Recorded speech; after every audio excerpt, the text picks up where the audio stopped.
On the cusp of springtime, I found myself trekking through the dreary forest I had thought I would never set foot in again. How had I ended up here? How come I could never manage to avoid getting myself in these situations? And who would have guessed that my reason for returning to the mansion would be deluded? I prayed for God to show even a little mercy and ensure Michelle wasn't around, though I knew the chances of that happening were almost zero. After several hours of walking, we broke through the thick woods and the mansion appeared before us. Like its surroundings, the house was bleak and uninviting. Even the midday sun seemed disinterested in shining its light upon it. Despite on the surface there not being much of anything impressive about it, the entire mob stood speechless before its overwhelming presence. But the men had weapons, and they were fueled by avarice, which gave them the courage to approach this place they wouldn't normally otherwise. Door won't open. I think it's barred from the inside. It seems someone really does live in this cursed place. I am honestly surprised. Even more so that it's not a witch, but just a noble. The door's old. We could break it down. Yeah, let's bust it down. Hold on, there's no need to be so barbaric. Did you even consider knocking on the door like normal people? You sound like a band of thieves. Ha! That's something else coming from you. Who do you think proposed this plan, Giselle? You! All right, men, you ready for lives of luxury? Break down that door! Stop it! It's the damn nobles who make our lives so hard! They deserve to be robbed! Break it! Break it! Break down the door! Please stop this! Break it down! Break it down! Break it down! Stop!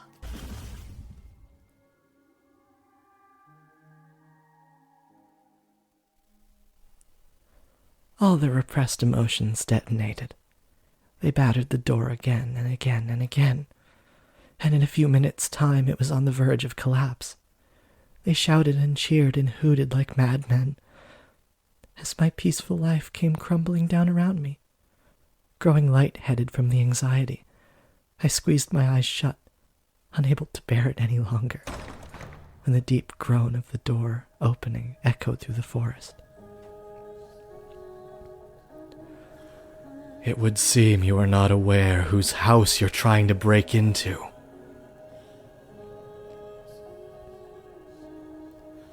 The world went silent, like time had come to a stop. No one could manage to say a word, only stare at the man who had appeared from within the mansion. Surely you know what this place is called. Beneath the dazzling midday sun, he had bone-chillingly alabaster skin and long, nearly translucent pale hair. So surely you came prepared for whatever you would find. And his eyes were like two blazing infernos staring out across the mob. A demon! Someone muttered, probably unconsciously. Oh, muttered, well, whatever. He did indeed look like something not out of this world. It's a demon! The rumors about this place were true! A cursed demon lives here! Demon? Him?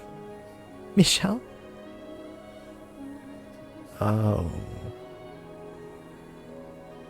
Huh. I don't know. No, he's not cursed. Indeed, I am cursed.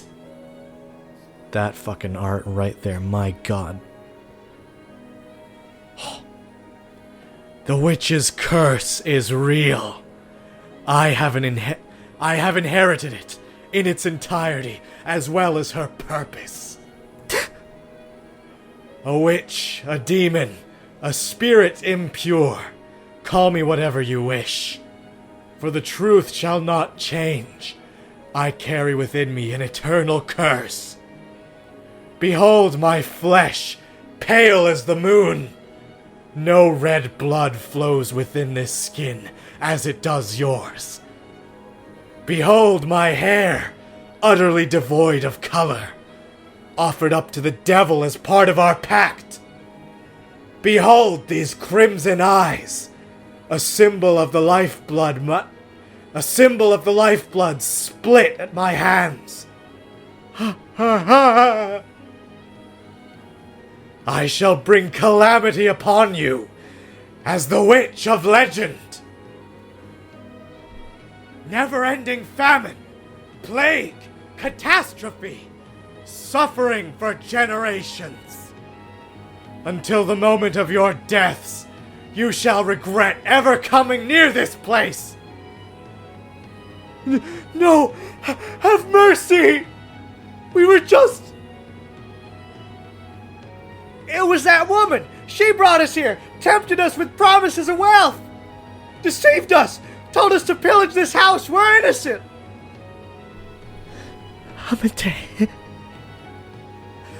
Please have mercy on us! Give her to me then, as an offering. Absolutely, she's yours! Torture her however you please! I have one more condition. You never come near this house again. If you so much as consider it. You will all die by my curse! I swear, we won't return! Run! Get out of here!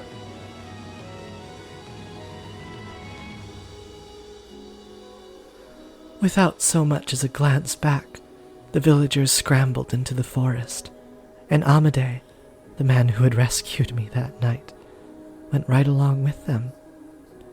Is there kindness in the world? I wasn't sure what to think anymore. Don't think I'm helping you. His voice rained down on me, but I couldn't lift my head. There was such a gaping void in my chest. I had no idea what questions I should be asking anymore. What I should be angry about. What I should be sad about. Not even the first clue. Look at me. Look at me, Giselle!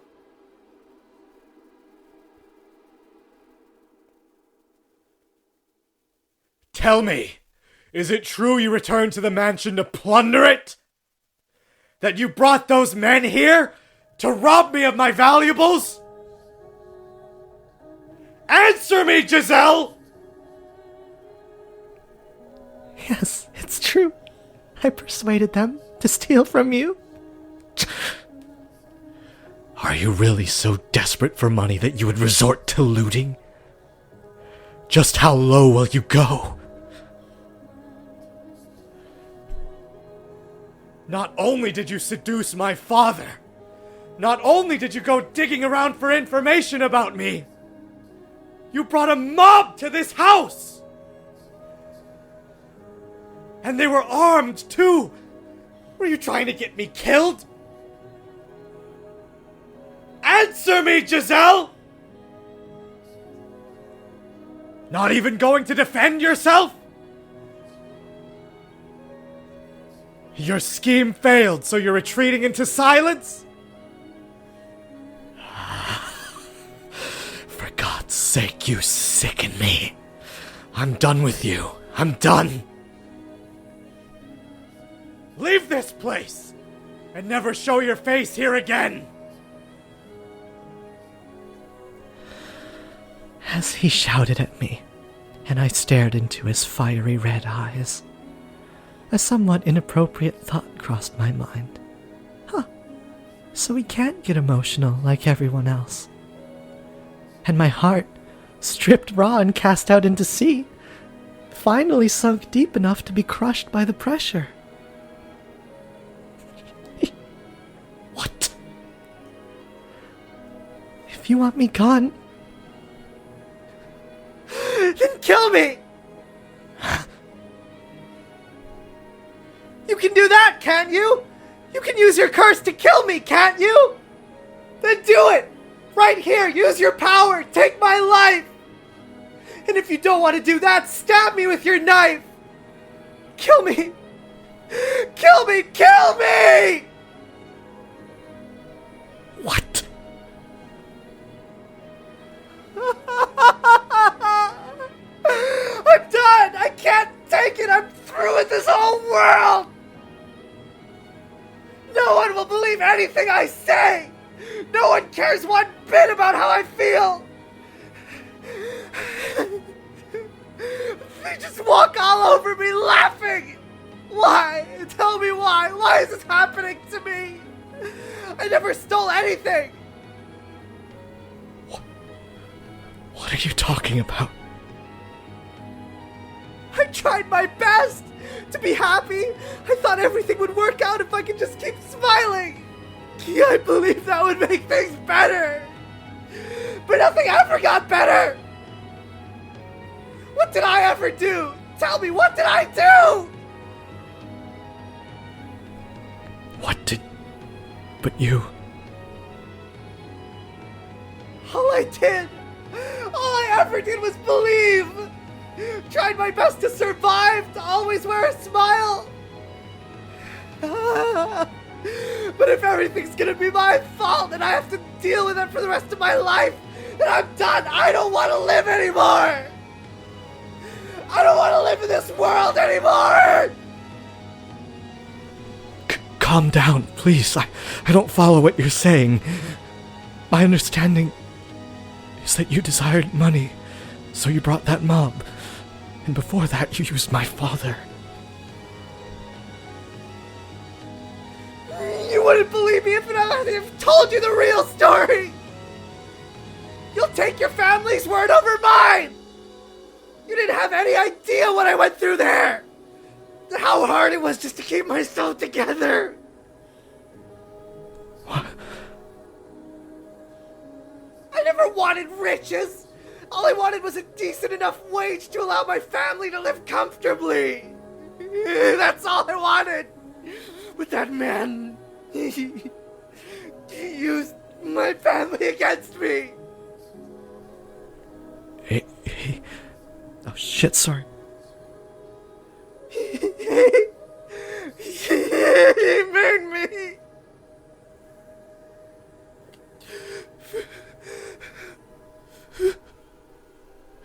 Forced me to. He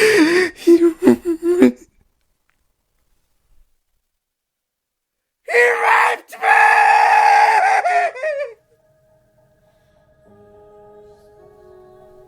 What?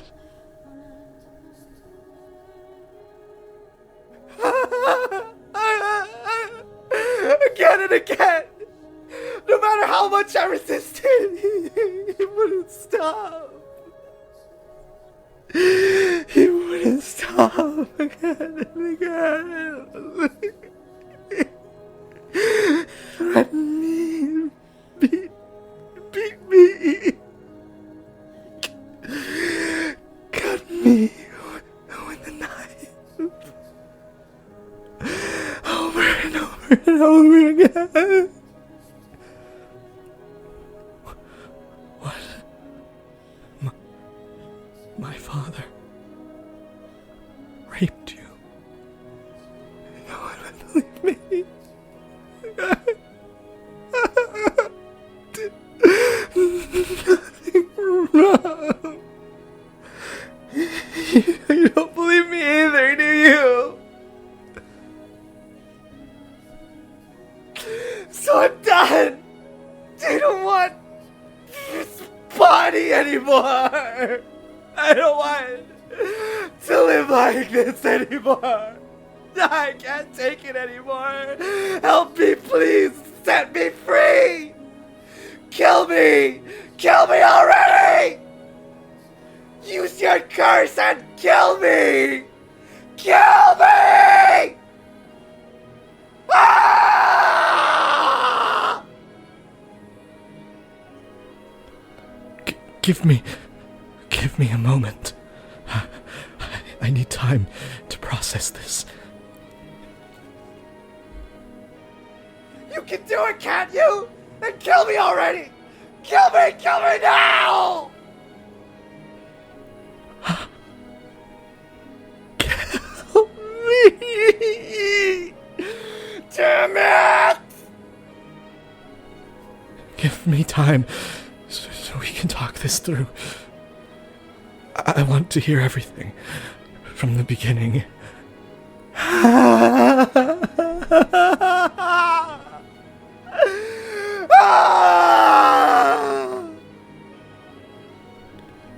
Inside. Let's go inside and talk. The light, it hurts my eyes.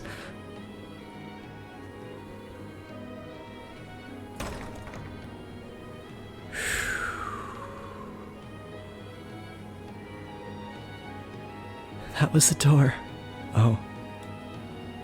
I think this is Michelle. That was the door I may have best let stay shut. Not knowing the truth would have been so much easier. I wouldn't have been made to shudder in disgust, hearing about the crimes of my own family. But if I hadn't opened that door, I would have lost everything.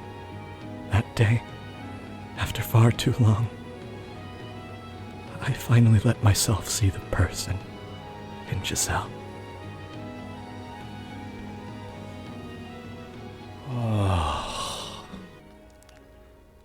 Giselle didn't recover for some time after I managed to get her inside.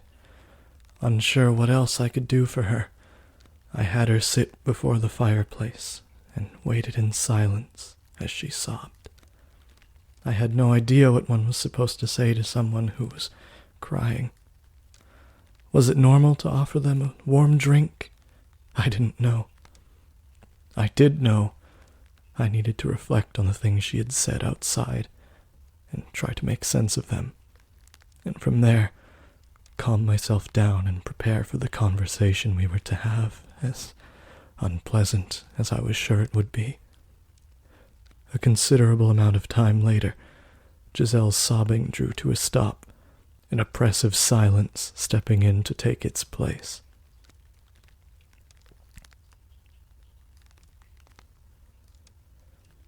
For far longer than was comfortable, the only sound we heard was the gentle crackling of the fire. I had to say something. I knew that, but what I didn't know was how to begin. I knew nothing about having an honest, face-to-face discussion with someone about the things they were thinking and feeling, but that didn't change anything. I had to do it, even if down the road lay truths I would be happier not seeing. Giselle, could you please tell me what you did what was done to you at my family's home? How you ended up coming to this mansion and what happened after you left? I would like to know everything, from start to finish. Will you believe what I tell you?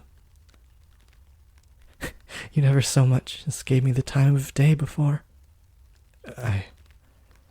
And I very much doubt you will find what I have to say agreeable. Will you still believe me even then? Believe my word, a stranger's word, over your family or the people of the village? I cannot yet say. I must hear what you have to say to make that decision. I suppose that might be better than you saying you'll believe me unconditionally. All right. I'll tell you everything. Just know that nothing I say is a lie. Understood.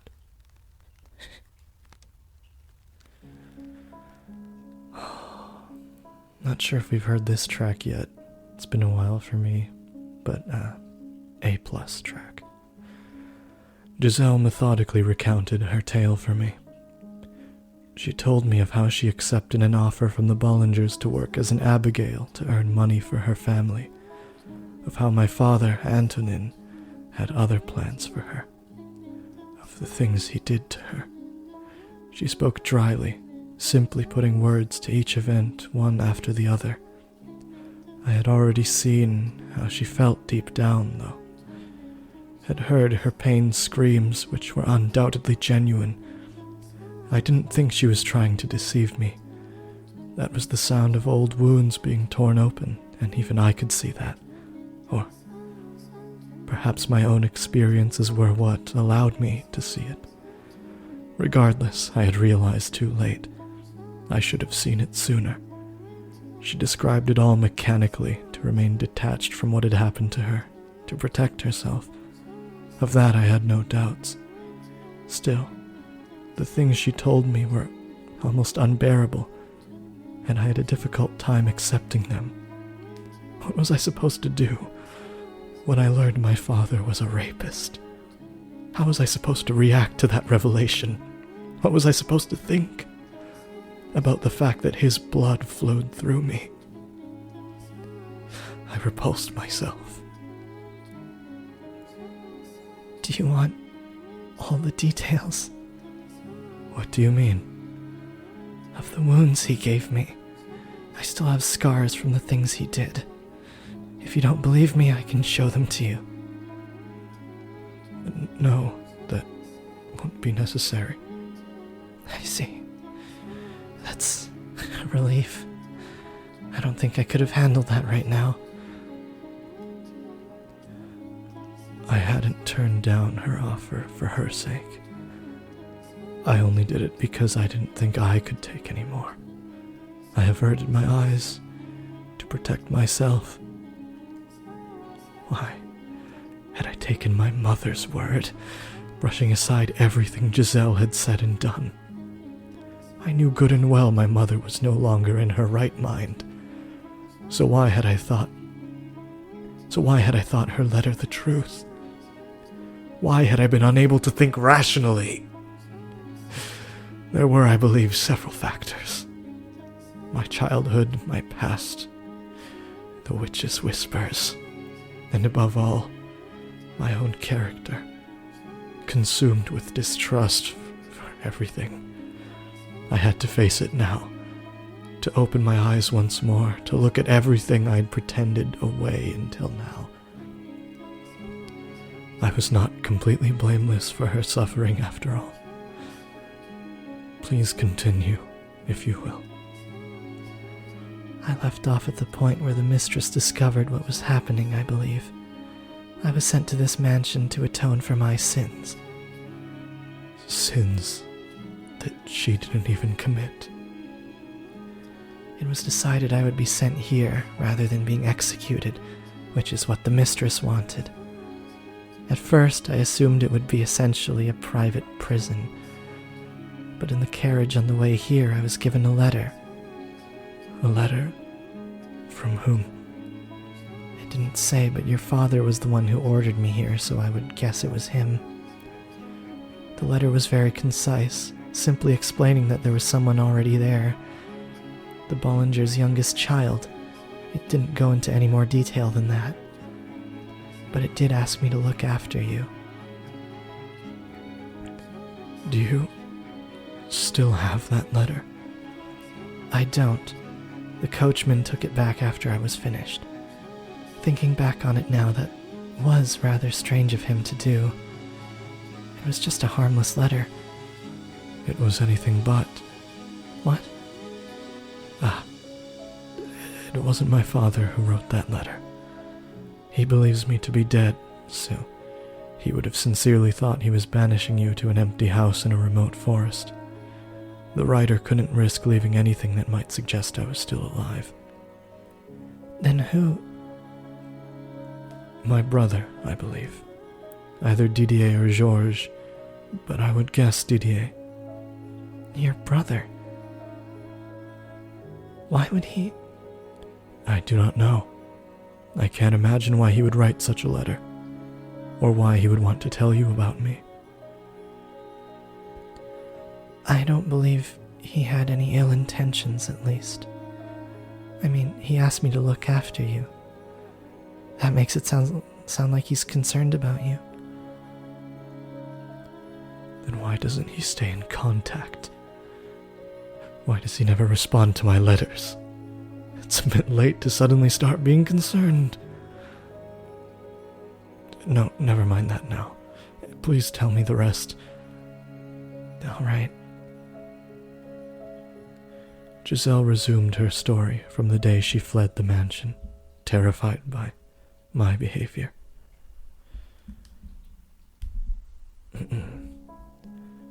She seemed to be putting a bit more emotion in her tone of voice now, perhaps because she could see I was more interested in this part.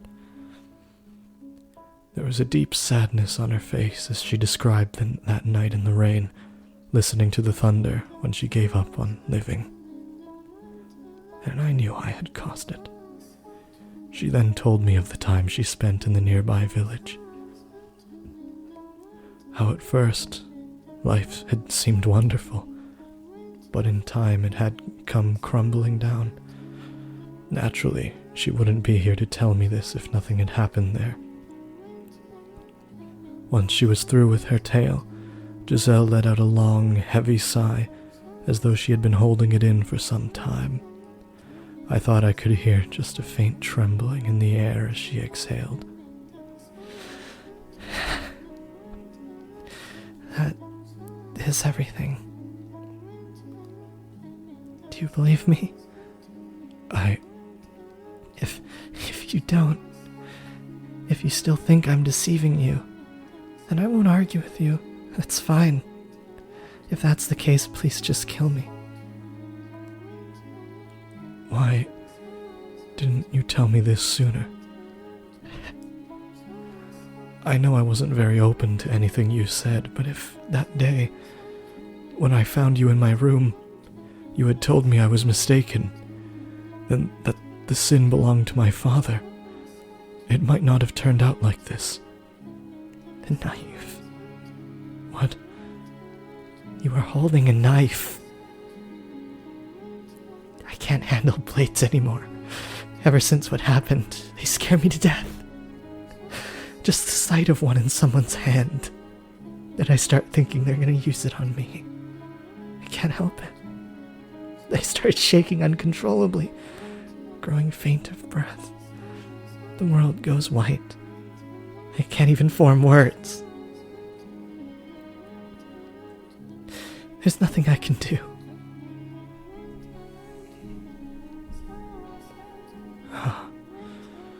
Now I finally see. She was grimacing in pain. The day the package arrived when you knocked my hand away. Because I was scared. Because it reminded me of that time. I had assumed she was simply jumpy from a guilty conscience. I felt nauseous, realizing I had been pouring a constant stream of salt onto her unmendable wounds. What a damned fool I was. Why did you get so upset at me? Why did you have to point a knife at me? I didn't want you snooping. If you meant to sell information about me, I thought I had to do anything in my power to stop you. I'm still not convinced it was necessary. I was unarmed, I couldn't fight back, you didn't need a knife. I have nothing left anymore, so I'm gonna tell you exactly how I feel. You're a jerk! What you did was inexcusable. You may not have hurt me physically, but you still hurt me. Humans are frail creatures. They wound easily. Apologize. Apologize to me. I said apologize. I'm sorry. Again, put your heart into it. Convince me you mean it. I'm sorry. Again. Once more, get on your knees and shout it from your gut. I am so very sorry.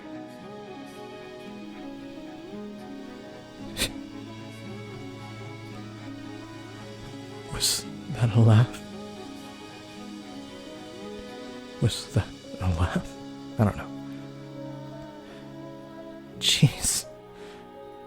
You're such a strange man. Strange. You told me to do it. Nothing's going like I thought it would. I figured even if we talked, you would just deny everything I said.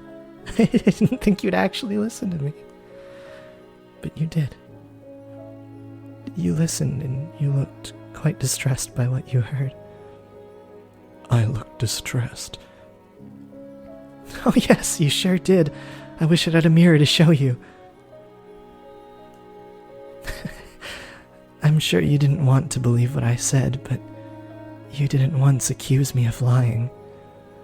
You faced up to the truth, and you apologized. I seem to have had the wrong impression of you as well. I didn't try to see you for who you were, instead letting myself believe you were someone to be afraid of. To be honest, I didn't like you very much. The feeling was mutual. But for some reason, I don't feel that way now. Is it guilt? I need to apologize to you, too. Apologize for what? I led the villagers here. I almost sold my soul to the devil. I tried to sell you out to save myself. And for that, I am truly sorry. I don't understand. What? Do I need to get down on my knees too? No, that's not what I meant. The blame falls on the village for falsely accusing you of stealing. You were a convenient scapegoat for the real thieves. They planned to take advantage of you from the start. That Amadeo was probably in on it as well, to get back at you for rejecting his proposal, plus giving the village a single target to let out their frustrations on would, in a way, help unify them. He used you to meet that end. In order to escape from their trap, you told them about me. But this was after I had threatened you, causing you to flee from this place. You have nothing to apologize for. Still, I feel really bad about it. So, I'm sorry anyway. You're unexpectedly stubborn. But now that we've both apologized to each other, we can call everything square. Square. Square. We were both in the wrong, so we apologized and we forgave each other. She gave a little smile, but all I could do was stare at her, brow furrowed in perplexity, like I was looking at some bizarre fantasyland creature. The weight of our crimes was not equal. What I had done to her was so very much worse. Furthermore, I am Antonin's son. His blood flows through me. Can you honestly say you don't find me revolting? That you're willing to forgive me for that? I didn't think I would be able to. If I were her, my grudge would extend to all of my family, everyone I had ever come in contact with. I can. Although, you don't need forgiveness for being his son. Being related to someone doesn't make you responsible for their sins. It wouldn't be fair to blame you for that. You're curious. What? Curious? About what? No, not that curious. You're a strange creature. I'm human, you know. Yes, I know you're human. You're making me lightheaded. Is it a medical emergency? Medical emergency? That's quite a leap in logic. You know, I was at my lowest just a little bit ago, and now I'm laughing again. It's odd. I never expected I would recover at all. I was just as surprised as her. She had been through hell, and she had more than enough reason to despise me, to shower me with vitriol. But instead, she was smiling. And even more unexpected, was the fact that I felt relieved to feel it, to see it.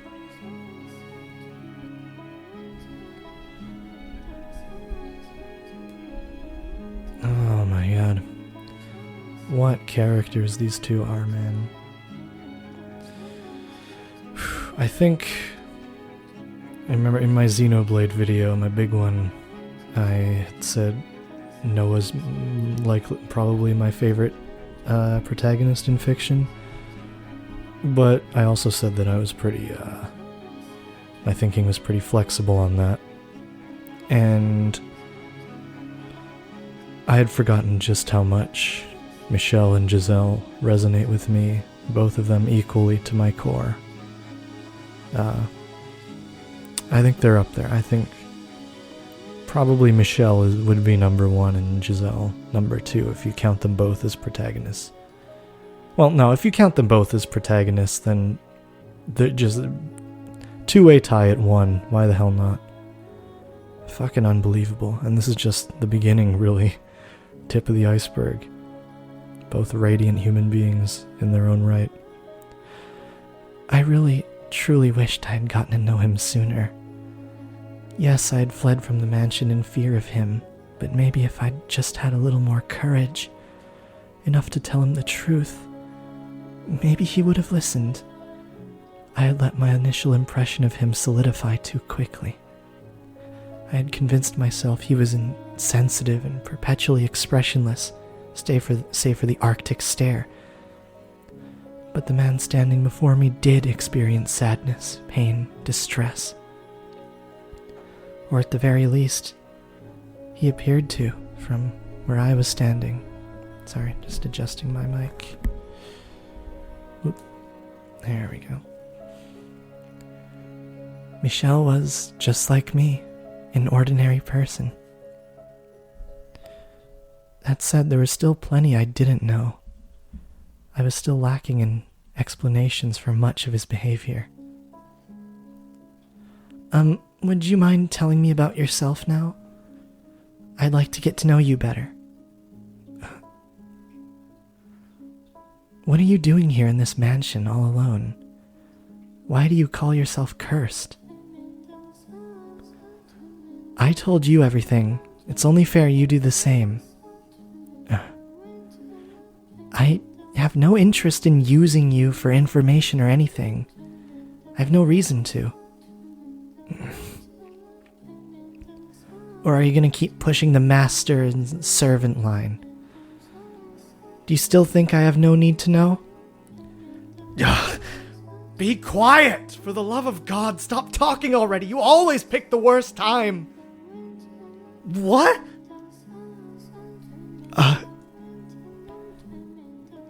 Excuse me, what do you mean I always pick the worst time? No, I wasn't... Unbelievable. Just when I was starting to think you might actually be a decent human being. Then you go and spout this. No, Giselle, I wasn't talking to you. Who else could it have been? I was, talking to... You know... I have a condition that forces me to vocalize objections to my own thoughts. Oh, what a dork. You know, that's about as convincing as my allergic to people excuse. Sorry. Weirdo. What crosses did he bear? What secrets did he keep? Maybe the truth was far beyond my reckoning. And if it was, even if he did, please tell me everything. No matter what you say, I won't doubt your words. I will trust you, and I'm sure I can accept anything you say. Please, if you don't put it into words, I have nothing to work with. Okay. Where should I start, though? How about the curse, then? Are you actually cursed? That's a difficult question. I cannot, for example, take another's life with my curse, nor can I bring about disaster. I don't have any magical powers like that. So what you said outside was a bluff, then? It was just a way to chase the villagers away. Well, you certainly put on a convincing performance. So you can't actually curse anyone, huh? Regardless, I am human. Nothing more, nothing less. At least I consider myself one. Others would disagree. And the reason for that has to do with my body.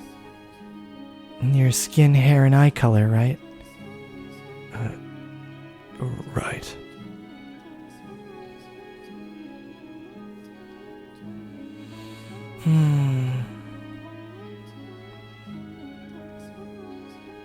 Seeing Michel under the sun, he certainly wasn't what most people would consider normal. Awe-inspiring, in fact. Giving birth to me, it broke my mother. No, I drove her mad.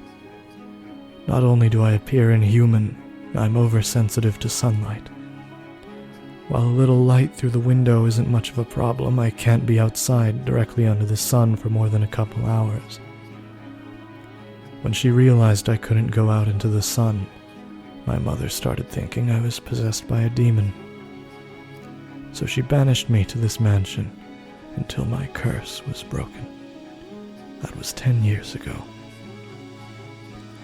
Just because you look different from them? The family's reputation was at stake too. If other noble houses realized they were giving refuge to an unholy creature, it would destroy the Bollingers. You saw how the villagers reacted. They called me a demon when they saw me. I suspect the rumors about the mansion played a part in that. If nobody thought the house was cursed, they wouldn't have. I'm sure you were afraid as well. You saw me and thought I was not of this world, that I looked like a demon. I thought you looked like an angel. A what? At least you thought you looked more like an angel than a demon. It never once crossed my mind that you might be evil. But I understand your situation now. Because of your appearance, you've lived all alone in this dark mansion for 10 years. It was never really an inconvenience. They bring me all the supplies I need. You big liar. Have you never considered running away? That's not an option. Because of the sun? No, I could move it during the night if I really wanted to. I'm being watched, to ensure I don't leave. Watched? They can't allow anyone to find out that I am alive, particularly at the Bollinger estate. If I were to run, and they were to find out, I would probably be killed. If only I didn't stand out so much, I might be able to stay out of sight easier. But also, I had been holding on to a little hope, I think. Hope that I might be able to return someday. I have all but given up that hope now, though. Not that I ever had enough willpower to really fight for it. I see. You don't need to worry about pitying me either. It's long since become normal to me. That's not something that should ever become normal. So what was that really a moment ago? You don't actually have a condition that makes you argue with yourself, do you? Please tell me. You don't have to believe me. In fact, I doubt you will. You're free to think I'm completely mad. Don't worry, I want to know. I can hear the witch's voice. The witch's voice? It started when I first arrived at the mansion. No one else can hear it either. Like I said, it sounds crazy. Not at all. I said I would trust you, so I believe you. Maybe he's not well. Yeah, that has to be it. 10 years all alone in one place and you're bound to start hearing things. He seems like a delicate person, too. Thinking about it like that, I'm starting to feel really sorry for him. Do I want to know what you're thinking? I'm here for you. Huh? I've made up my mind. I'm gonna stay here with you. Wait, what? Don't worry, I'll shout so loud you won't be able to hear that silly witch's voice anymore. Will you now?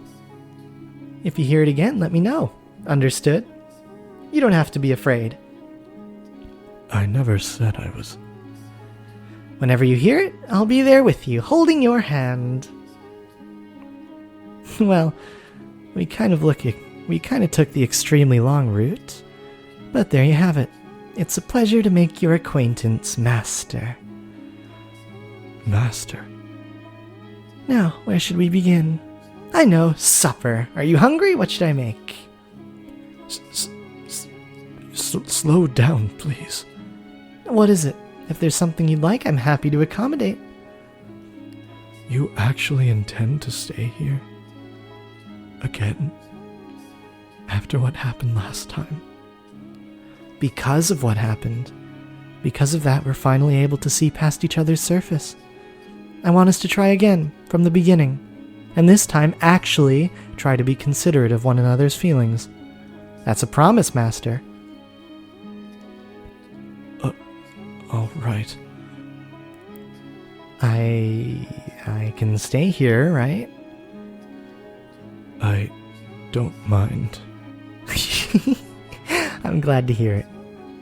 Say, Yes, Master? if you ever want something from me, could I please ask you to put it into words? I don't have much faith in my ability to pick up on things. Got it. Then here's something to start with. What do you say we open some of these windows? Open the windows?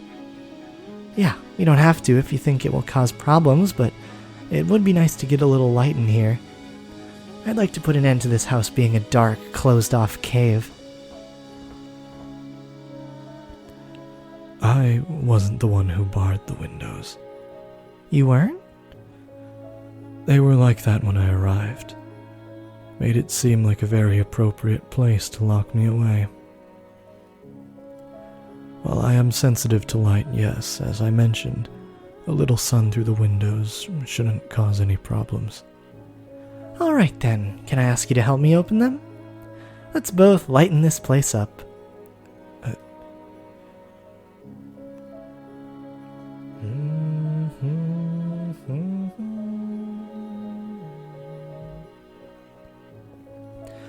Ah, love them. I haven't said it yet, but I'll just say it now. Not only is this my favorite story ever told, it's specifically my favorite love story ever told that I've seen, witnessed, experienced. And from right here, it's where it all begins. After a few moments of silence, Michelle gave me a curt nod. While we couldn't do anything about the windows that had been boarded up, the two of us forced open the ones that were just covered by rusted-over shutters. When we got the first one open, a beautiful stream of light like nothing I had ever seen before.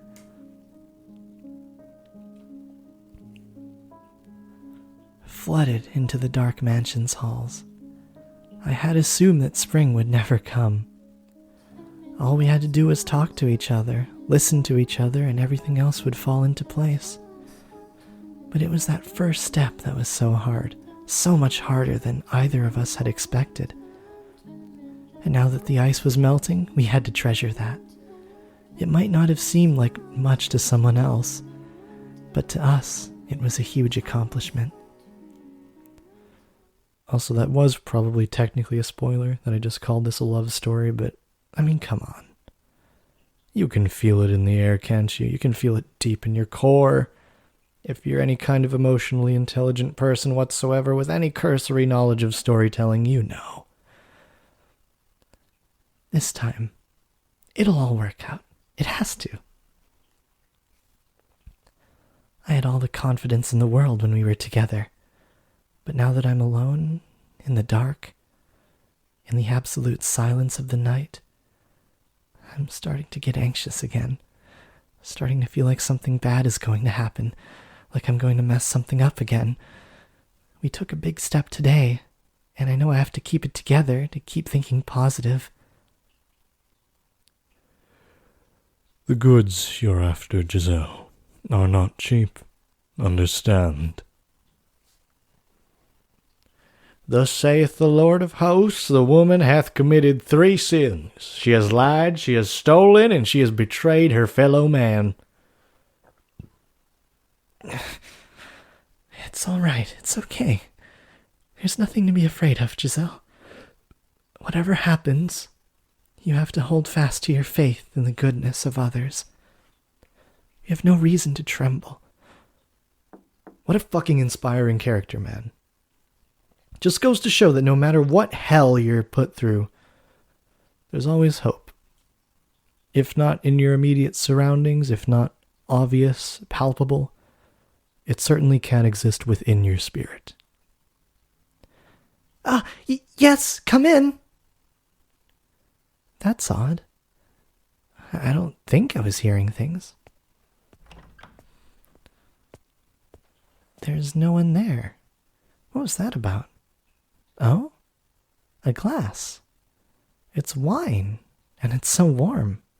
I guess he heated it on the fire for me?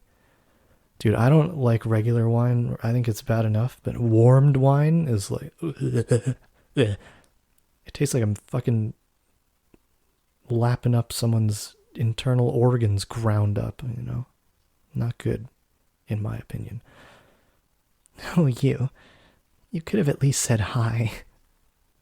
I have a feeling this is going to work out. That she can say that with so much earnestness, sincerity, that's unbelievable. Unbelievably inspiring.